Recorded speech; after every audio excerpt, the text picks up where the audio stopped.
Ondo State government and Afenifere replied President Muhammadu Buhari say he is emotionally attached to Fulanis and only protects their interests. Hello my lovely people, you're welcome to Gist Media TV. If you're watching this channel for the first time, kindly click the subscribe button to subscribe and also click the notification bell to get notified anytime we drop a new video.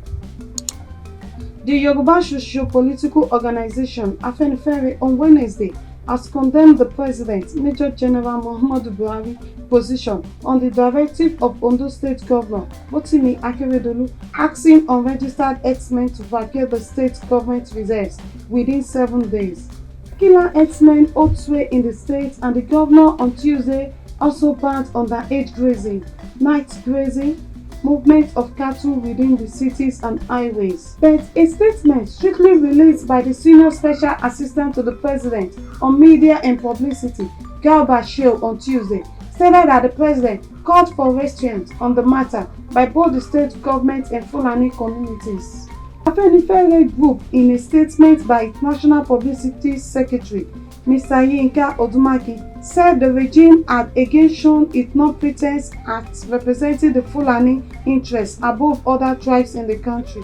The group said this did not come to Afenifere as a surprise, since the regime never pretended it only represents only Fulani interests against those of Yoruba, Igbo, Ijaw and other tribes in Nigeria. The group also stated that the federal government and its minor, Garba Shehu, could only hear Ondo State when Governor Akeredolu was very loud and clear about orders to vacate forest reserves in the state. It's symptomatic that this government has a serious problem with eating the rest of us when the issue involves its anointed Fulanis.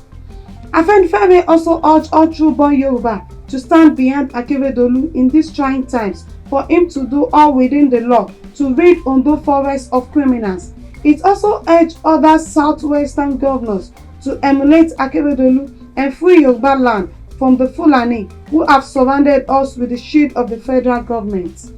Meanwhile, Ondo State government on the other hand has also replied the presidency, declaring that the presidency is emotionally attached to Fulani herders. The State Commissioner for Information and Orientation, Donald Ojogo, reacted to the presidency statement that the governor only said herdsmen who are unregistered should leave Ondo forest and did not ask Fulanis to leave the state.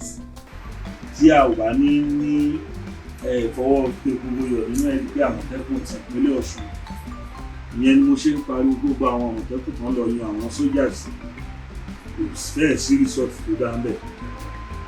Ìyẹn ló fi jẹ́ pé a dúpẹ́ fún àwọn ìjọba tìpínlẹ̀ Ògùn sí ọ̀gá ọlọ́pàá tó ti fẹ̀yìntì ni wọ́n yàn, tí a sì mọ̀ pé ìyẹn á ṣe bá ṣiṣẹ́ pẹ̀lú àwọn èèyàn wa. Irú Ọ̀ṣun nísìnyí, ẹni ìgbé ó ṣe jẹ́ alága PCRC Ọ̀ṣun àti so 11, ó rọrùn fún láti bá àwọn ọlọ́pàá ṣiṣẹ́, wọ́n jọ gbédè ara wọn. Tí ìgbọ́ nísìnyí pé lọ́ṣun Àmọ̀tẹ́kùn pa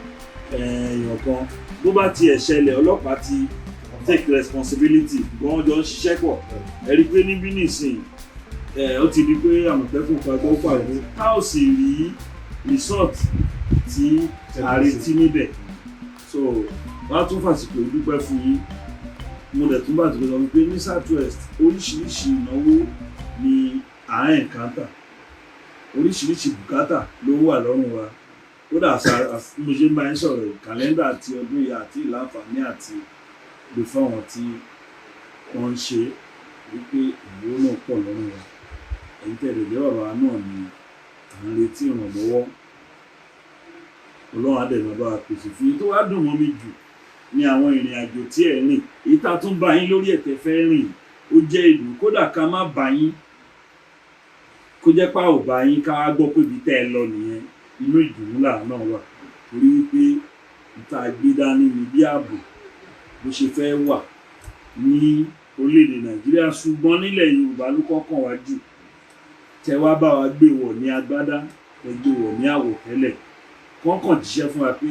ẹ̀yin Southwest iṣẹ́ yín náà ni bàbá yín lọ ṣe o, your father.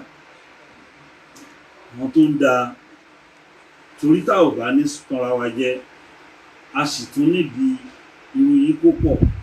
Lẹ́lòmí ò bá lè ṣe tẹ́ ẹ ṣe, tó bá jẹ́ ẹ̀bẹ̀ náà ni nínú àwọn ọlọ́pàá tá a fi ìyà jẹ jù gbogbo ọlọ́pàá Nàìjíríà la ṣàìdá sí àwọn tìpínlẹ̀ Ọ̀yọ́ yìí jẹ́ èyí tá a fi ìyà jẹ jù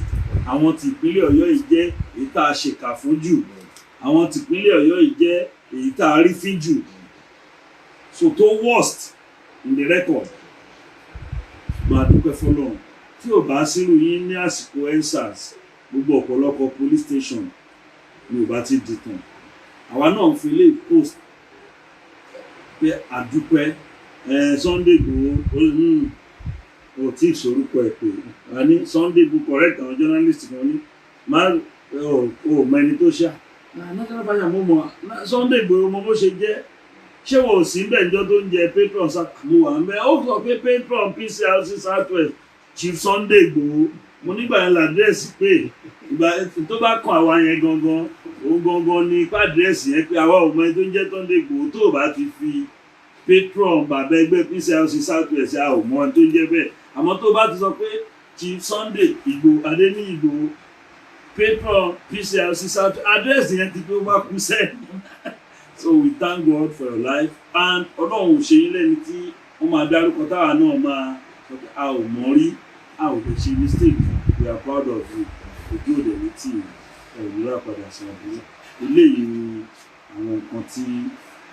ó jẹ́ mẹ́sẹ̀gì mi látọ̀dọ̀ gbogbo àwọn leaders wọn ní PCRC Southwest lẹ́yìn ìpàdé eléyìí máa fẹ́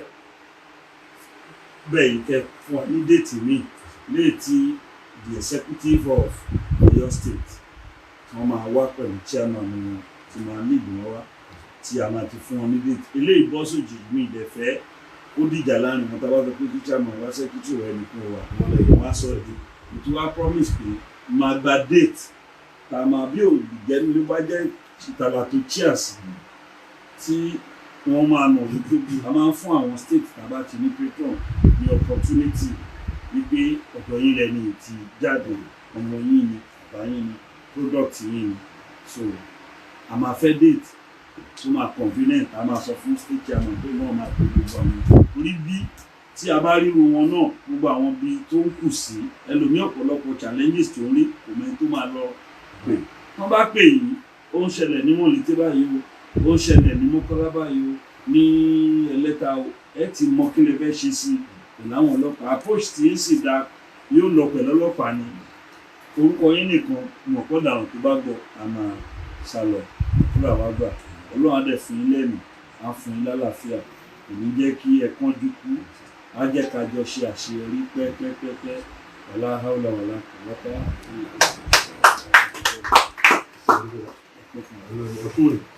Ọlọ́run ní jẹ́ kó bàjẹ́ Ọlọ́run ní gbẹgbẹ́ wa jẹ́ Ọlọ́run jẹ́ kí lè mú gbogbo ẹ̀sìn tí a fi ti láṣẹ Ọlọ́run ní gbẹgbẹ́ parẹ́ ẹni kú fún ọlá àárín ní pẹ́pẹ́pẹ́pẹ́ lágbára Ọlọ́run bá tó wá gbé kalẹ̀ tó rẹ̀ fún ọgbọ́n àti ìbùdó fún ìṣe olóyè wa Ọlọ́run jẹ́ ìjábọ̀ fún àlọ́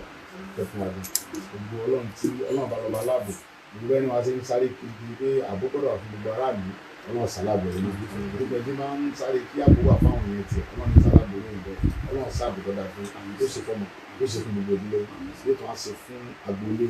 lẹ́yìn náà yóò ṣe fún ọgbà gómìnà láti ẹni gbogbo ìdílé gbogbo ìbílẹ̀ yìí ṣe aláàbò fún Ọlọ́run sálábọ̀ ẹni jábọ̀ àti ẹ̀yìn àbámẹ́ ẹjọ́ ń ṣe wàhálà káàkiri ẹni sí ní jáàm ọjọ́ ọ̀dọ̀ ní tì ní Ọlọ́run bá ń bó tì ẹ̀mí parẹ́ láyé àwọn náà ká wá bá Ọlọ́run ojú ká náà mọ̀ wà dáadáa wọ́n sálábò bá ṣe ń gbọ́dọ̀ lórí ti àwọn tó fẹ́ wà ní fún ọkọ̀ tòmí sí orí yàrá èèyàn mẹ́wàá. Ẹ pàtẹ́wọ́, ẹ tún pàtẹ́wọ́, àtẹ́wọ́. Pétọ̀.